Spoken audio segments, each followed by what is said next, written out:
Dalam Bapa dan Putra dan Roh Kudus. Amin.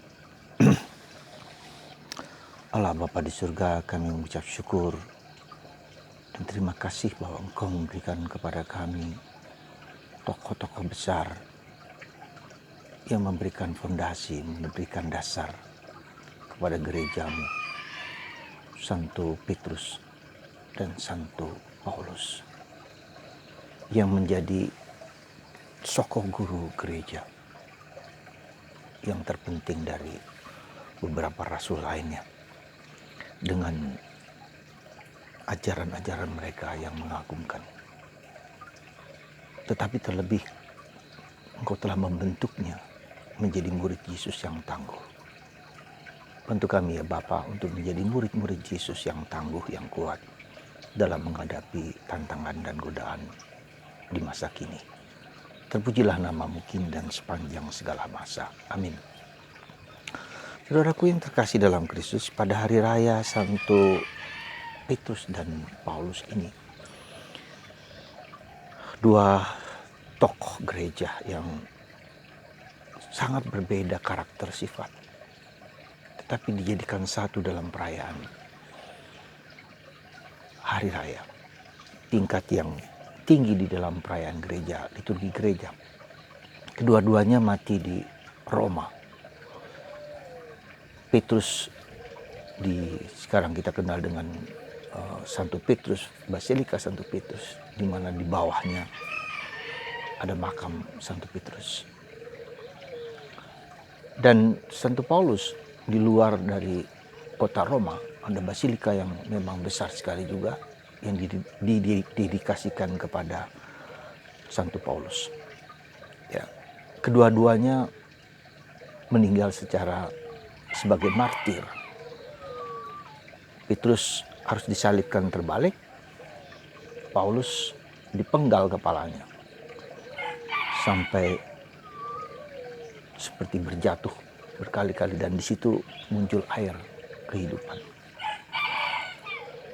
Saudaraku yang terkasih dalam Kristus, beberapa hal yang bisa kita renungkan dalam hari raya ini adalah, pertama, bahwa mereka adalah tokoh. Petrus yang melihat sendiri, mengalami sendiri, dibentuk dalam jatuh dan bangun, dalam gagal dan berhasil. Ya, kita lihat bagaimana Tuhan Yesus membentuk pribadi seseorang dengan cara yang berbeda-beda. Dari semua rasulnya, Petrus adalah pemimpin dari para rasul. Dan kita tahu dia adalah seorang yang spontan, yang ngomong dulu, ya, apa adanya, ya, tapi juga pernah menyangkal Yesus. Jadi Petrus adalah orang yang secara pribadi dibentuk oleh Yesus. Dan Paulus dibentuk oleh Yesus dengan cara yang agak beda. Dia tidak pernah mengenal, dalam tanda petik, mungkin tidak mengenal Yesus secara langsung, tetapi mungkin secara tidak langsung dia tahu, dia mendengar bahwa Yesus demikian, tetapi dia masih seorang penganut Yahudi yang fundamentalis, yang radikal. Ya, kita tidak pernah mengetahui bahwa dia pernah secara pribadi bertemu dengan Yesus, tapi pertemuan pribadi dengan Yesus adalah ketika Yesus memanggilnya, menangkapnya dalam peristiwa di Damaskus. Ya, berubah dari seorang penganut Yahudi yang radikal menjadi penganut Yesus yang sangat radikal dan sangat luar biasa. Seorang yang cerdas, pandai, dan penuh gairah, yang bersemangat pergi mewartakan Kristus kepada segala bangsa. Dan kita bersyukur bahwa mungkin karena dia juga, mungkin bukan hanya mungkin, tapi karena dia juga kita menjadi Katolik, kita percaya pada Yesus, karena disitulah kemudian para pengikutnya, para yang mendengarkan dia, mewartakan kabar gembira kepada segala bangsa. Dan kita adalah orang-orang yang non-Yahudi yang percaya kepada Kristus, langsung atau tidak langsung. Itu juga berkat Santo Petrus dan Paulus. Saudara, apa yang bisa kita renungkan dengan kedua tokoh ini? Ya, ada banyak hal yang bisa kita renungkan. Bagaimana Yesus membentuk pribadi yang tangguh, yang telah ditransformasikan, telah berubah menjadi manusia baru. seperti yang seperti yang Paulus sampaikan dalam surat-suratnya yang begitu luar biasa. Paulus melahirkan tulisan-tulisan yang sangat dalam, sangat mengagumkan akan pengalaman Kristus. Intinya adalah mewartakan Kristus yang menderita, wafat, mati disalib, dan bangkit. Intinya adalah pada Paskah itu. Nah, saudaraku yang terkasih, sekali lagi, apa yang bisa kita renungkan? Pertama, saya mau mengajak Anda untuk melihat bahwa bagaimana Tuhan itu membentuk kita. Bagaimana Tuhan itu membentuk kita sebagai pribadi yang tangguh, yang kuat, yang mendasar. Nah, itulah dalam jatuh dan bangun, dalam kesulitan, dalam situasi apapun. Paulus melukiskan bagaimana dia mengalami di penjara, hampir mati, hampir karam. Dia terjepit tapi tidak terhimpit. Ya, katakanlah bahasa-bahasa yang bagus sekali, dia diperlakukan begitu kejam, tetapi Tuhan melepaskan dia dari berbagai macam kesulitan sampai akhirnya meskipun demikian dia harus mati dipenggal kepalanya. Ya, dia berani dengan sungguh-sungguh. Nah, jadi bagaimana Tuhan membentuk kita? Saya yakin bahwa Tuhan membentuk kita ya bukan dengan cara yang bukan hanya dengan cara yang lembut, tapi halus, tapi juga dengan cara yang keras lewat kejadian-kejadian dan peristiwa-peristiwa yang ada di sekitar kita. Sekarang ini kita menghadapi pandemi, ya, bagaimana kita menghadapi di keluarga kita masing-masing, bagaimana kita menghadapi situasi pekerjaan kita, bagaimana kita menghadapi hal-hal yang karya-karya kita, entah sebagai terutama untuk para yang bekerja di dunia kesehatan sekarang ini. Bagaimana mata kita melihat orang yang mati setiap hari, yang kemudian terpapar virus corona, tiba-tiba satu dua hari, bukan dalam hitungan hari, dalam hitungan jam, ternyata sudah meninggal. Dan itu sesuatu yang mengejutkan bagi kita. Nah, bagaimana kita melihat peristiwa pandemi ini sebagai peristiwa iman? Bagaimana kita melihat itu? Ya, jadi jangan hanya melihat sebagai suatu peristiwa kejadian-kejadian yang biasa saja, tapi juga mungkin kejadian yang luar biasa. Melihat peristiwa ini sebagai suatu peristiwa iman. Apa itu? Ya mungkin juga panggilan kita untuk pertobatan. Panggilan kita untuk kembali kepada Tuhan, bahwa kematian adalah bagian dari kehidupan kita yang harus kita hadapi. Ya, dan kematian itu seperti pencuri di waktu malam yang kita tidak tahu.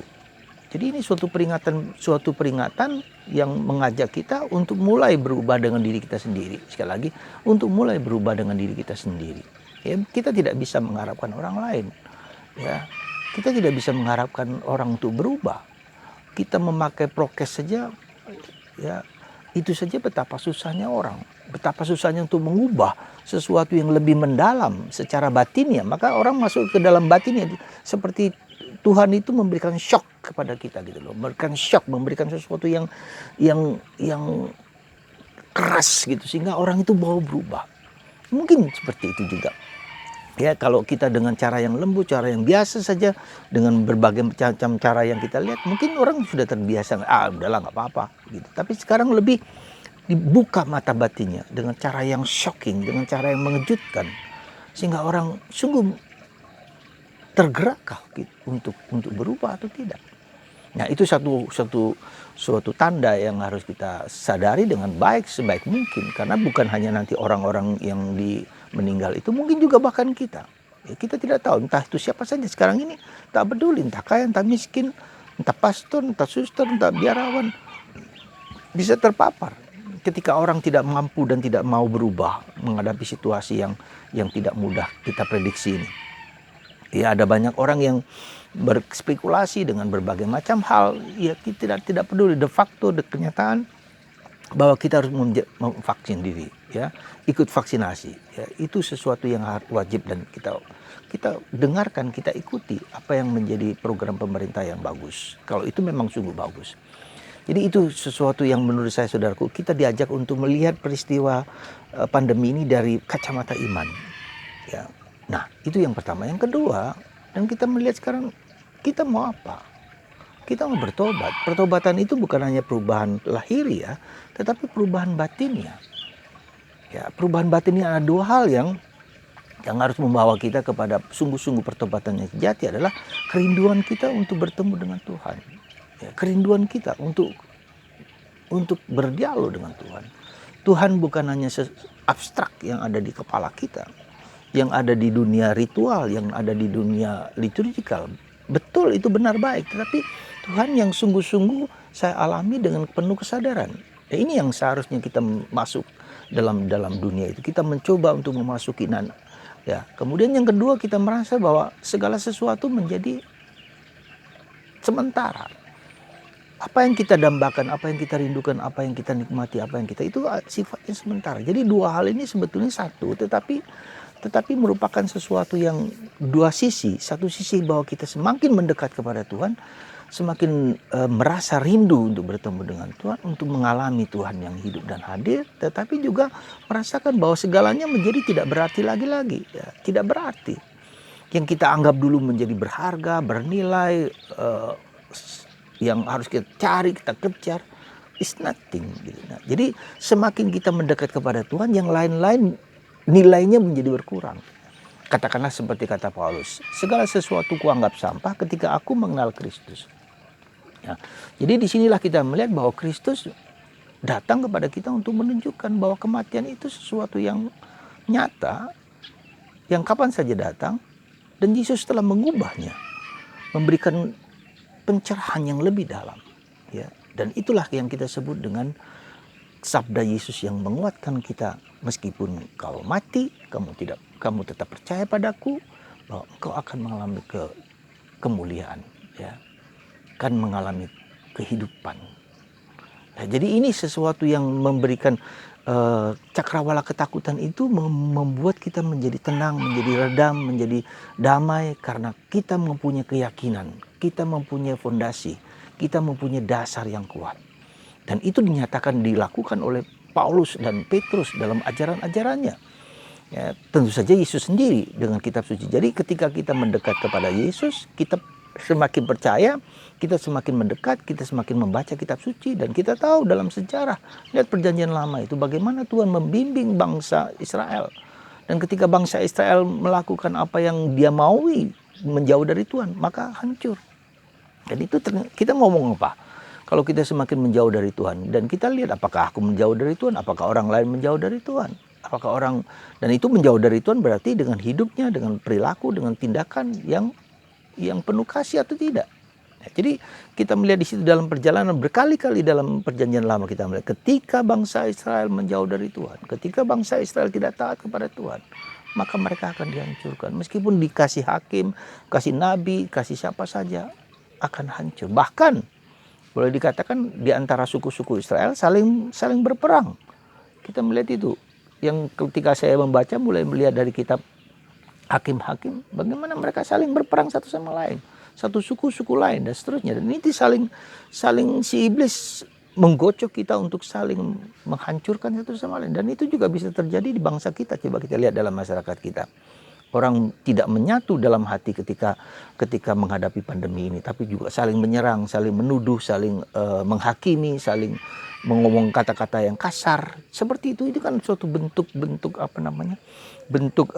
cara iblis untuk menggocok kita, cara iblis untuk menghancurkan bangsa dan kita semua, ya. Jadi saudaraku yang terkasih, mari kita memandang peristiwa pandemi ini dengan kaca beriman, dan iman kita bagaimana pertaubatan, kembali kepada Tuhan, semakin mencintai kitab suci, ya, semakin membaca dan merenungkan sabda Allah dengan hening, diam, tunduk, sujud. Kita tidak bisa berbuat apa-apa kecuali kalau kita mohon kerahiman belas kasihan Allah. Ask for God's mercy. Ask for God's mercy. Mohonlah belas kasihan dari Allah. Kemudian kita juga berusaha untuk berbelas kasih kepada orang lain dengan mendoakan siapa sakit, siapa yang menderita. Itu pun yang bisa kita lakukan. Lalu kemudian completely trust to God, percaya 100% kepada kerahiman Allah. Semoga Tuhan memberkati Anda dan memberkati kita semua, supaya kita tetap tabah dan tekun dalam hidup kita, dan kita berani berkorban demi kebaikan orang lain. Tuhan memberkati kita semua dalam nama Bapa, Putra, dan Roh Kudus. Amin.